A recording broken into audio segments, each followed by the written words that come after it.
Hello guys, I'm your vlogger lover, Mans.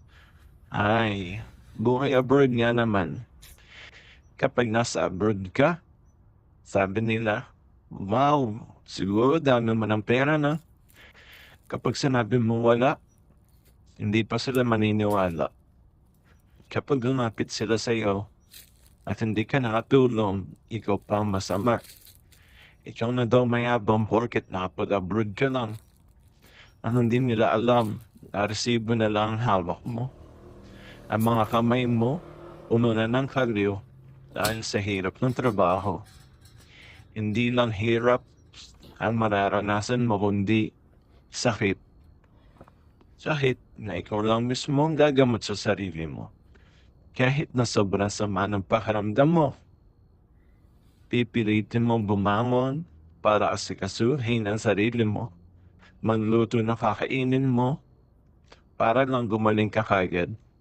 At may mga time pa nga na kahit sobrang sakit na ulong sa trabaho, titiisin mo na lang matapos mo lang yan maghapong trabaho.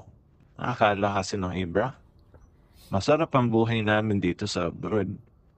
Kasi puro masasaya lang yung nakikita nila sa mga posts namin dito sa Facebook. O nakakangiti kami, nakakatawa, nakakapag-post na masasarap na pagkain. Pero sana lang, maisip nyo rin na hindi kami nakakakain lagi na masarap dito. Kumakain na kami ng masarap kapag meron kami mga free time. Tulad ng mga one-day rest day. At nakakain lang kami kapag bagong sahod.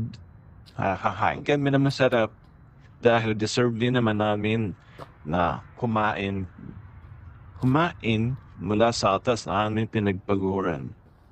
Kaya sa mga nagsasabi dyan na feeling social po kami, hindi po kami feeling social. Masaya lang po kami na natitikman na namin yung mga pagkain na gusto lang namin matikman noon. And then dito na lang. Thank you for watching. Bye-bye!